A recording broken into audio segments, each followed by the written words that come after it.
This your boy E.Wilson, and yes, JTC is on the move right out here in front of Euless Trinity High School. Check this out. Our topic today was talking about flipping your lid. You know, when you hear somebody say flip your lid, what does that mean? Well, usually it means they've lost it. I flipped my lid. I lost it. Whatever it is I'm dealing with, it's really bad now. If you want to take somebody to just killed a bunch of people, usually that's flipping your lid. They've lost it. There's no more rationale. They're on a whole nother wave of responding to the situation. Or somebody really does something to you. Or let's just say somebody bothers you, picks on you all the time. And then all of a sudden, one day, somebody else comes and picks on you and you go off on them. You flipped your lid. You lost it. And so what the lesson was talking about today is everybody has triggers of things that can set them off. You know, you could be dealing with something, everything is all calm and nice, and then you say one word and they just go off on you. That's called flipping the lid. And there's a reason for this. Now, if you take your brain, this is the outside of your brain, okay, the perimeter part. And this right here in your brain controls the functions that you probably didn't even think about. Your breathing, your heartbeat, organ functions, and other things, okay? Now, if you take your thumb and put it in the middle of your palm, this right here is the midbrain, and it controls your fight or flight response. Now, it stores memories. These items are connected. This helps you to survive, but it also can set off either a fight or run away when you sense or perceive danger. So if we take, you know, if you in the city somewhere and at night, and let's say 2 times you've been down there at night, you got robbed. Well, the next time you go down there and you see some people coming towards you, it's going to cause you probably to respond, to run or to fight or to shoot, whatever it is that you feel that you need to do. And that's usually based on your midbrain, because that's where your memory is at. That's where your memories are at. You know, so we respond to stuff based on previous experience. So your memory is in the midbrain. When you put your fingers like this is called the cerebral cortex.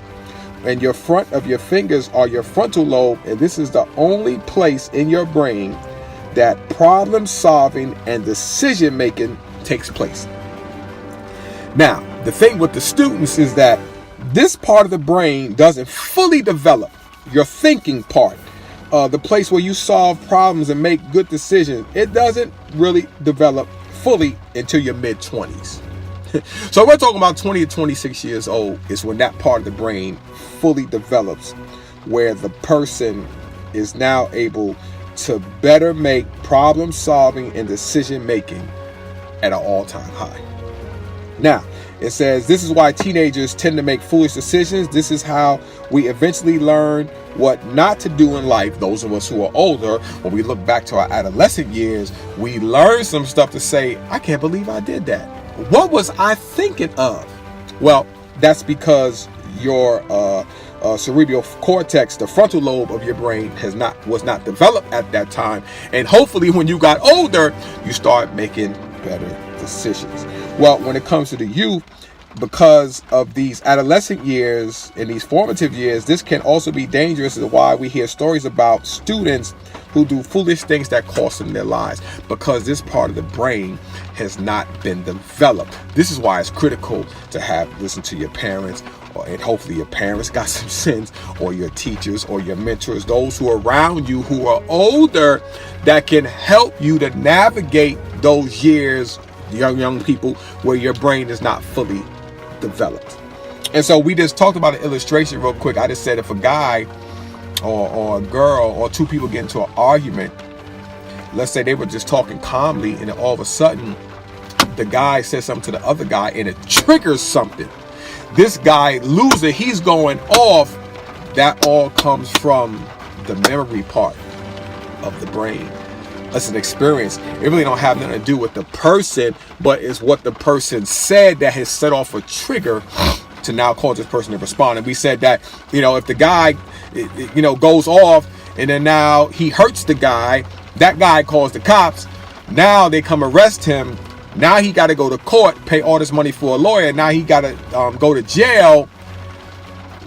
When he's older and starts thinking, he'll realize most likely that wasn't even worth it. So we talked about what are some of the things that you can do that all of us have triggers that we know that we can prevent us from flipping our lid.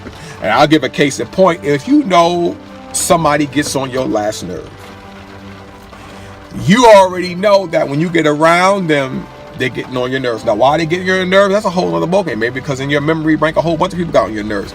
But you need to know that, okay, this conversation is starting to get me on the edge. It's time for me to leave. You know, these are a plan of escape when you get into situations that, you know, even right now, a lot of people, you know, whether we're talking about the flag, different things that are hot topics, you got to know, we would say playing cards, when to hold them, when to fold them. You need to know when now the conversation is not really mattering. That's why we say in JTC, if you're going to have a conversation, make it a good one. Now the conversation is going to have no good end because somebody's going to get hurt, and you don't really need to go to that extent. So these are triggers. These are to help you to get out of trouble before you get into trouble. That's what we told the students. You need to know this person is this, or I have a problem handling myself when I get around that. I'm trying to lose weight, so what's a trigger? Don't go to the buffet. If you go to the buffet, that's a trigger that you're going to tear it up, and now you're going to be off course. So that's the encouragement today. Everybody has triggers. You want to have a plan of escape to try to keep your triggers at an all-time low where you don't flip your lid and lose it. I mean, unless it's something really able to flip your lid for, but when you're at that point, you're really not thinking no more. It's more of a memory bank and emotions going on. So this is your boy E.Wilson right here. JTC is on the move. This came out the high school. Listen, excited about it. Thank you all JTC supporters who support the movement. You can still order our gear. We still got a lot of shirts and hats and visors and all that stuff going down.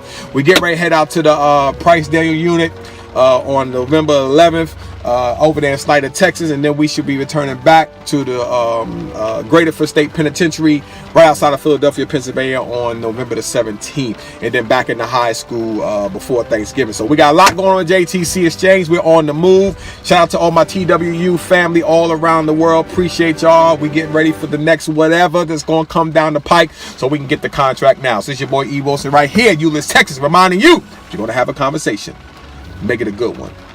Don't flip your lid. I'm out.